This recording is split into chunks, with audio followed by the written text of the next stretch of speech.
আল্লাহর বান্দাগণ, নিঃসন্দেহে এই দুনিয়া বিপদের ঘর। নিঃসন্দেহে এই দুনিয়া পরীক্ষার ঘর। মহান আল্লাহ সূরা বাকারা 155 নম্বর আয়াতে বলেন, وَلَنَبْلُوَنَّكُمْ بِشَيْءٍ مِّنَ الْخَوْفِ وَالْجُوعِ وَنَقْصٍ مِّنَ الْأَمْوَالِ وَالْأَنفُسِ وَالثَّمَرَاتِ।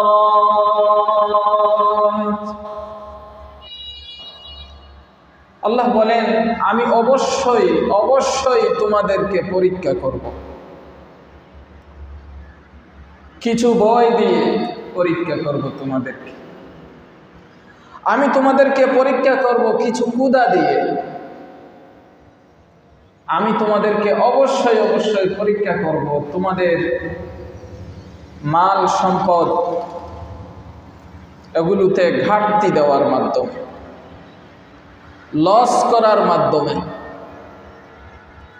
তোমাদের প্রাণহানির মাধ্যমে তোমাদেরকে আমি অবশ্যই পরীক্ষা করব। কিছু প্রাণহানি ঘটাবো।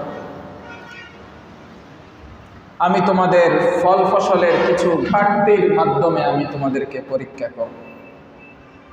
কে বলছেন? আল্লাহ। যে আমাদেরকে ভয় প্রদর্শনের মাধ্যমে পরীক্ষা করবেন, আমাদেরকে ক্ষুধা যন্ত্রণার মাধ্যমে পরীক্ষা করবেন, আমাদের মাল সম্পদে ঘাটতির মাধ্যমে তিনি আমাদেরকে পরীক্ষা করবেন, আমাদের প্রাণহানির মাধ্যমে তিনি আমাদেরকে পরীক্ষা করবেন, আমাদের যে ফল ফসল এগুলো ঘাটতির মাধ্যমে, নষ্ট করার মাধ্যমে আমাদেরকে পরীক্ষা করবেন। সুতরাং মুসলমানদের কর্তব্য, মুসলমানদের দায়িত্ব হচ্ছে ধৈর্য ধারণ করা। যখন ভয় এর পরিস্থিতি আসবে, দায়িত্ব হচ্ছে ধৈর্য ধারণ করা, আল্লাহর উপর ভরসা করা। ক্ষুধার পরিস্থিতি পরীক্ষা আসবে, দায়িত্ব হলো ধৈর্য ধারণ করা, আল্লাহর উপর ভরসা করা। মাল সম্পদ এগুলোতে ঘাটতি হবে, দায়িত্ব হলো ধৈর্য ধারণ করা, আল্লাহর উপর ভরসা করা। প্রাণহানি ঘটবে, দায়িত্ব হলো ধৈর্য ধারণ করা, আল্লাহর উপর ভরসা করা। ফল ফসলের ঘাটতি ঘটবে, দায়িত্ব হলো ধৈর্য ধারণ করা, আল্লাহর উপর ভরসা করা।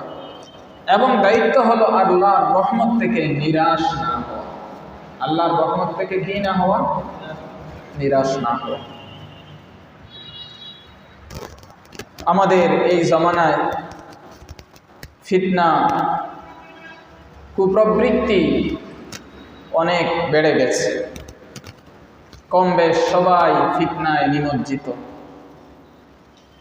এজন্য আমাদের দায়িত্ব হলো আল্লাহর কিতাব এবং তার রসুলের সুন্নার দিকে ফিরে যাওয়া।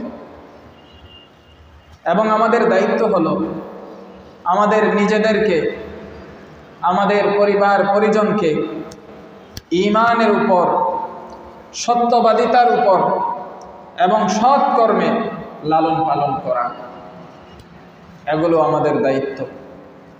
নিজেকে লালন পালন করা ঈমানের উপর, সত্যবাদিতার উপর, সৎকর্মের উপর। নিজের পরিবারকে লালন পালন করা ঈমানের উপর, সৎকর্মের উপর, সত্যবাদিতার উপর।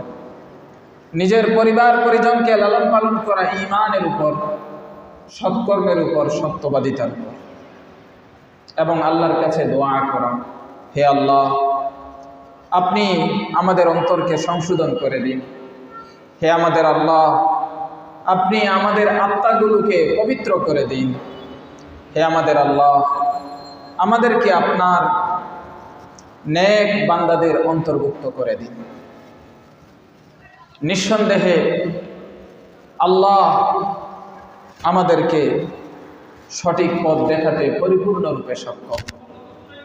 প্রশংসা আল্লাহর জন্য, যিনি ইনসাফ এবং ন্যায় বিচারের নির্দেশ দিয়েছেন, দয়া প্রদর্শন করার নির্দেশ দিয়েছেন, কল্যাণ সাধনের নির্দেশ দিয়েছেন এবং অশ্লীলতা থেকে নিষেধ করেছেন, গর্হিত কাজ থেকে আমাদেরকে নিষেধ করেছেন, আমাদেরকে জুলুম এবং সীমালঙ্ঘন থেকে নিষেধ করেছেন।